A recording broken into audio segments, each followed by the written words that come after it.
pelikula. Hindi, sobra. I mean, I think, Susan or Hilda, this is worth the wait and this is worth your coming back to Philippine cinema.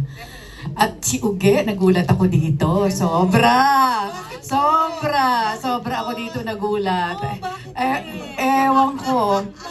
Nakita mo ba ako? Hindi ko pa kasi, we have no idea, we have not seen him. Oh yeah, and of course, si Jenica, nagulat ako. Parang mas magaling ka pa sa nanay mo. Sorry wala naman si Jean yata dito di ba? Hindi yun magagalit sa akin. But seriously now, una muna, like what I said from the bottom of my heart, congratulations. And I really wanted this movie to make it. This is one movie worth watching na sana panuuri ng lahat, suportahan ng lahat. Direk, alam mo hanggang ngayon kinikilabutan ako. Sinabi ko kay Percy ito kanina kinikilabutan ako after watching the movie. Direk, how did you come up with this material? Ang ganda-ganda. Matagal na po siyang material. I mean, and nagkataon na dumating yung right opportunity to do it.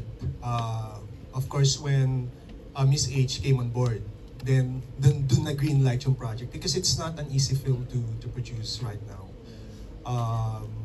So there are so many factors to consider, but when Miss H came on board, then si Percy, can already go to other producers and say, we have Hilda Coronel, this is the comeback film, and would you like to be part of this film? So that became easier. But I've always wanted to tell this story, a story about erasure, a story about what it means to say no when the world isn't listening. And this is what happened to these women. They knew that they could not change history, but they can choose dignity at the very last moment of their lives. And that's what they did. And I wanted to tell that kind of story. If you're familiar with the Balangiga Yes, of course. massacre, I mean, that's a town where that town already knew that the Americans was already occupying the Philippines. They couldn't change that. But they still decided, we're going to fight. And we're going to kill the Americans. They wanted to resist. But in doing so, alam nila that if you do this, the moment you do this, babalikan kayo. And that's what happened. Sinunog, hindi lang sinunog yung bayan, sinunog sila. And the film asked that question because when we look back at the American occupation, we are often asked to focus on the gifts. We are often asked to focus on the gift of stability, the gift of education, the gift of infrastructure.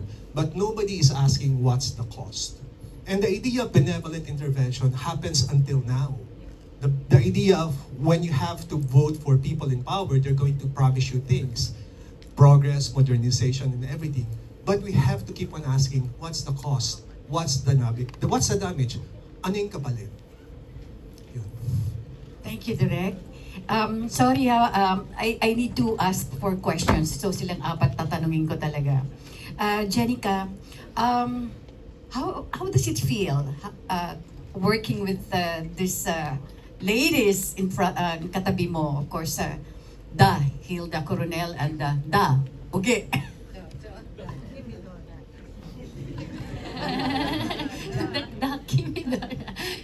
Ano po, sobrang blessing po talaga.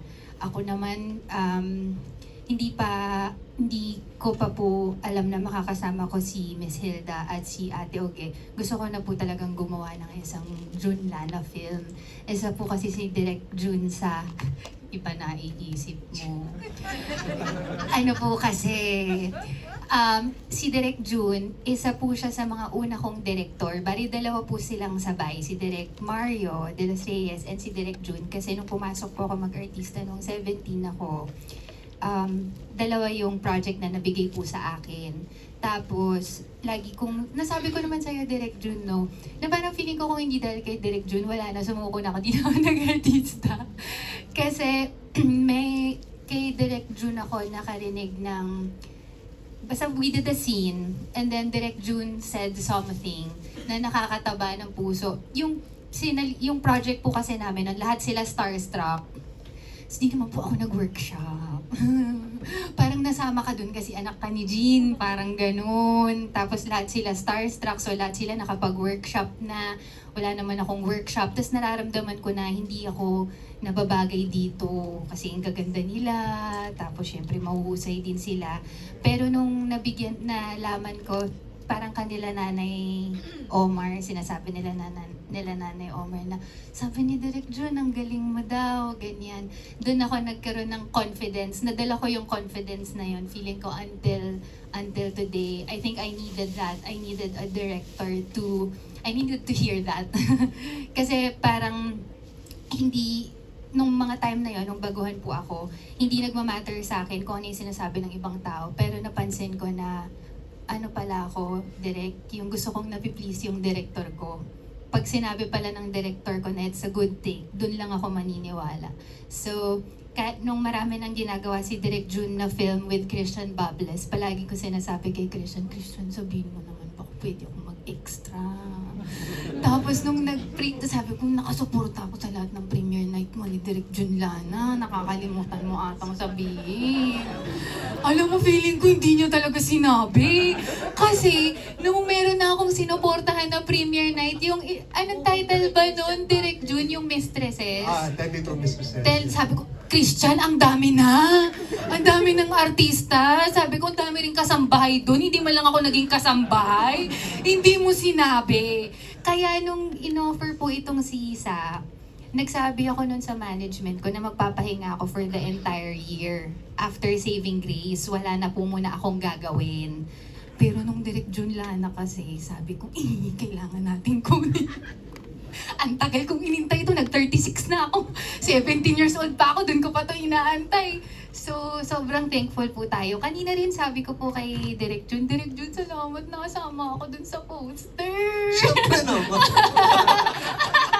Nasama! Kasi hindi naman talaga tayo nag-e-expect, pero talagang... Ay, sa skirt ko kasama ka Kaya nga, sobra, thank you, Lord. Ayun na lang po siguro talaga ang aking reaction, ma'am. Hindi ka lang extra, ha? Di ba? Miss Ugi. Parang inubos niya na yung airtime. Oo. Alam mo, So, maiksi na lang yung sagot ko, no, Tita Aster. Babawi na lang ako sa channel mo. So, ang tanong ay pareho din, paano ako nakasama? yes. We came from the very successful and colorful breadwinner. So, after this, hindi talaga ako kasama. Nagulat na lang din ako at sinama ako. So, sabi ko, okay, shift naman tayo sa Brown movie. Meaning, historical, dramatic. So, with Direk Jun, since Barber's Tales, I always know, I'm always confident na hindi naman siya gagawa ng isang pelikula na hindi pang malakasan. So, walang pagod at walang pag-aalinlangan. Of course, Direk, ngayon pa na box office yung breadwinner, gawa tayo ng Brown movie. So, that's our understanding. Direk Jun and I, we have an understanding. We will do colorful movies, we will do Brown movies, it keeps the balance. At napakahusay mo rin talaga dito. Oh, Totoo ba? grabe. Ewan ko lang. Ewan ko if they will agree with me, but you're so good Oh in my this God, movie. thank you, Everybody, Tita. actually, Thank you. I have to commend everyone. Ang galing niyo Thank lahat. you so Yes. much. Yes. Thank you. It's